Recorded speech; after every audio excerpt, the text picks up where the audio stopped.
bankrupt Pakistan shut down its markets, malls and wedding halls. क्या हम आज बेकारियों की तरह दुनिया में फिर रहे हैं? IMF आज हमें इस तरह ट्रीट करता है कोई किसी मुल्क की कोई colony. Pakistan's economic crisis is worsening with the rupee sinking to record lows against the dollar. Foreign exchange reserves are running out.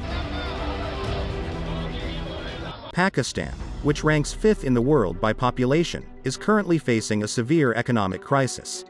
Citizens wait in long queues, hoping to get their hands on a bag of wheat flour or a bottle of basic medicine. Despite being an independent nation for the past 75 years, it seems as though Pakistan was still struggling to find its footing. The country has been unable to achieve economic stability, and the citizens are paying the price for it. Some had even been seen chasing after trucks that transported wheat flour, hoping to get their hands on even a small bag. The situation had become so dire that even basic medicines such as Panadol, Calpol, and Brufen were in short supply. Inflation had skyrocketed to a staggering 31.5%, leaving many families struggling to afford even the most basic necessities. Everyday items like milk, petrol, and diesel are being sold at exorbitant prices of 235, 272, and 262 Pakistani rupees per liter, respectively. Furthermore, the value of the Pakistani rupee has hit an all-time low of 278 against the dollar. Pakistan is facing a complete power outage across the country, leading to a significant decline in the GDP by up to 4%. Pakistan's textile and manufacturing industries have suffered the greatest impact, leading to a decrease in foreign exchange rates to less than $3 billion, comparable to Sri Lanka. The situation has been made worse by a series of terrorist attacks in February, with 58 incidents occurring in just 28 days, causing further instability to Pakistan's already fragile economy. This economic collapse is unprecedented, with concerns rising about the future of Pakistan's economy. So what is the root cause behind this economic collapse of Pakistan and how they can overcome it? It was the year 1947, and the Indian subcontinent was about to face the biggest political and social upheaval of its history. The partition of India and Pakistan was a monumental event that would forever alter the course of history. Amidst all the chaos and confusion, there was one thing that remained certain: the economy. India had a total cash balance of 400 crores, out of which 75 crores were set aside for Pakistan. Despite the division of the two nations, India maintained economic control, with the Reserve Bank of India acting as the central bank for both India and Pakistan, under Indian direction. India also agreed to provide Pakistan with 1/3 of the military and 17% of the total resources. However, despite receiving 75 crores in funding, Pakistan's main obstacle was accommodating a large number of refugees.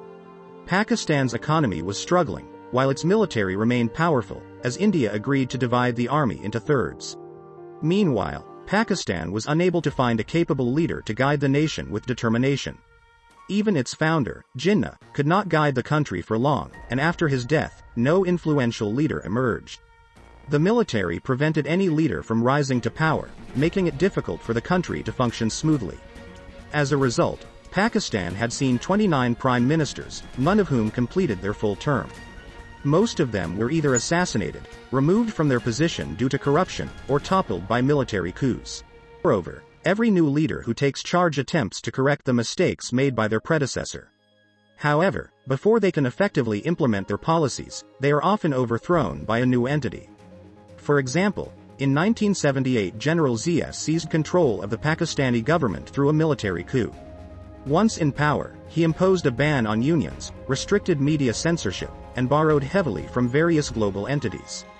After Zia's death, Benazir Bhutto took over and eventually reversed the ban on unions and allowed freedom of the press. However, before she could fully establish these reforms, she was ousted by Nawaz Sharif. This cycle of political instability continues to persist, making it difficult for lasting change to occur. This instability discourages foreign companies from investing in Pakistan as the government's policies can undergo significant changes with different regimes, making it challenging for businesses to function efficiently. For instance, a democratic government may enforce a 20% tax, whereas a military dictatorship may impose a significantly higher tax rate or totally modify the economic policy. Moreover, political instability frequently leads to power conflicts, and leaders prioritize maintaining their power over fostering development.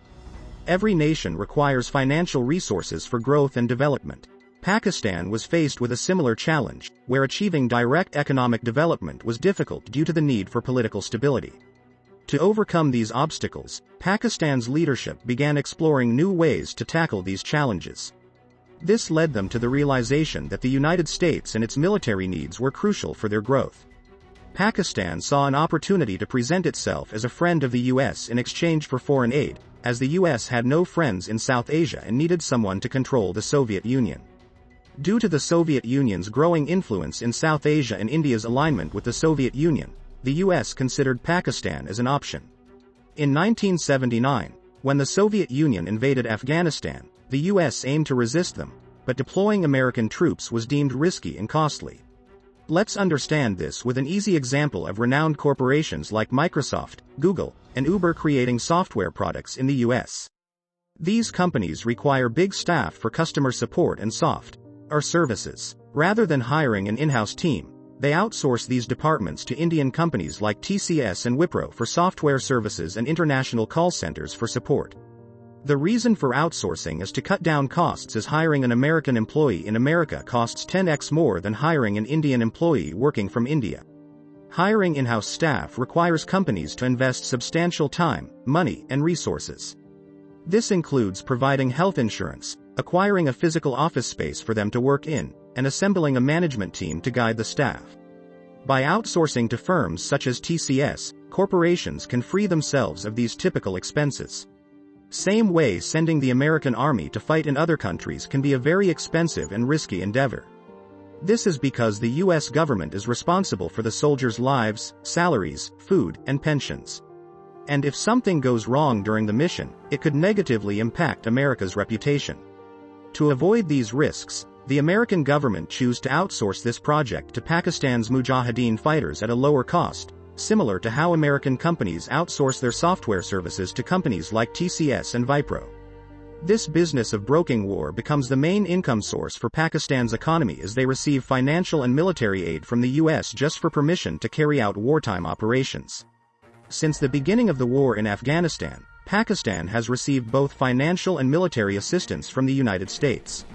Following the 9/11 attacks, resources have been allocated through the Coalition Support Fund to support counter-terror efforts in Pakistan.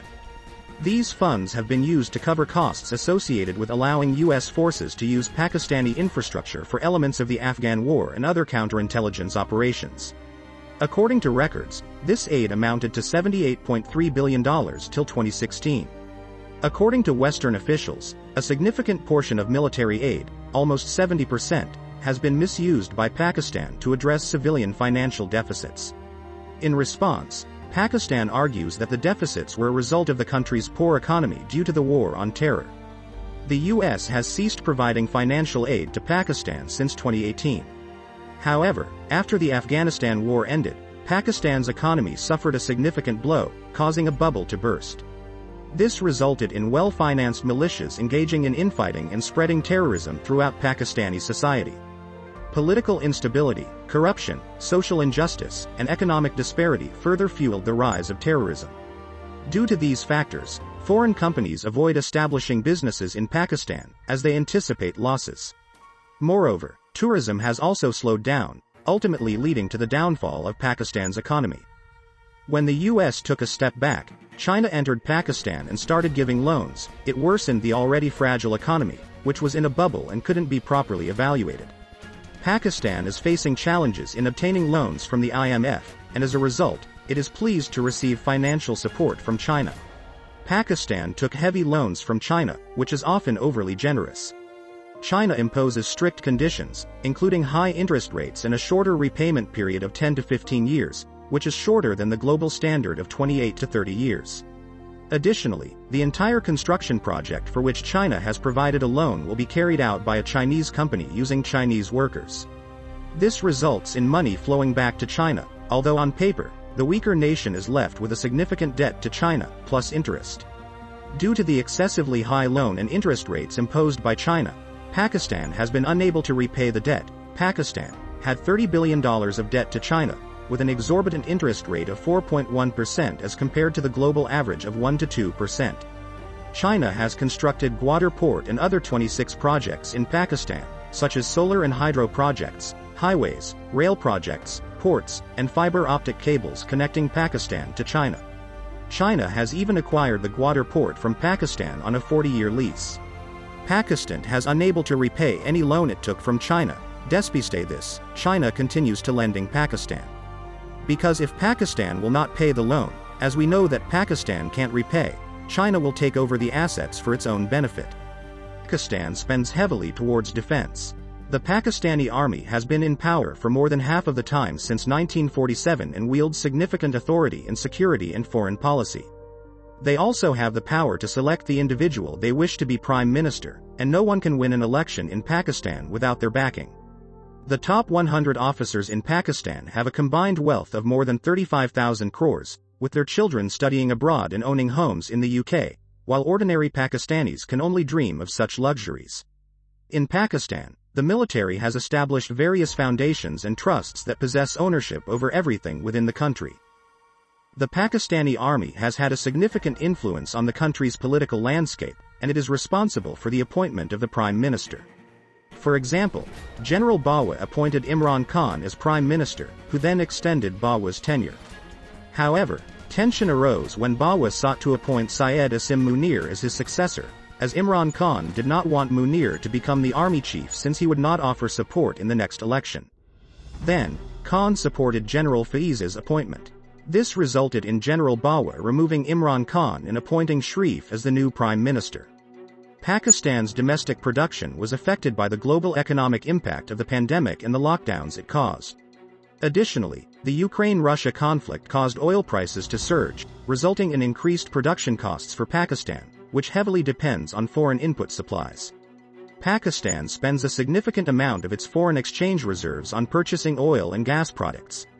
The country's exports amount to $30 billion, while its imports are around $90 billion, resulting in a significant gap that is rapidly reducing its forex reserves.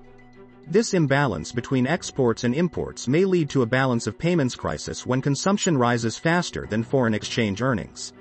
In 2022, Pakistan experienced floods that submerged a third of the country, leading to losses of approximately $30 billion.